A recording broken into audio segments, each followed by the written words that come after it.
មនុស្សដែលធ្លាប់តែរីករាយមនុស្សចូលចិត្តភាពក្អាងក្អាយឥឡូវប្រែក្លាយចង់នៅស្ងៀមស្ងាត់មិនចង់ជួបអ្នកណា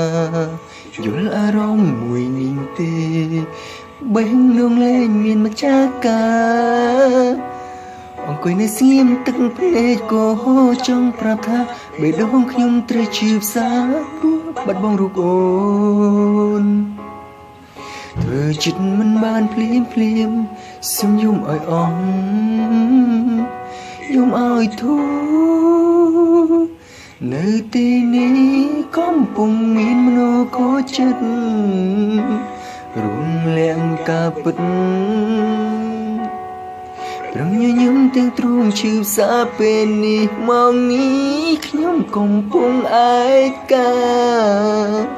បាត់បង់ស្នេហាតែចង់ប្រាប់ថាវាមិនស្លាប់ទេគ្រាន់តែឈឺខ្លាំង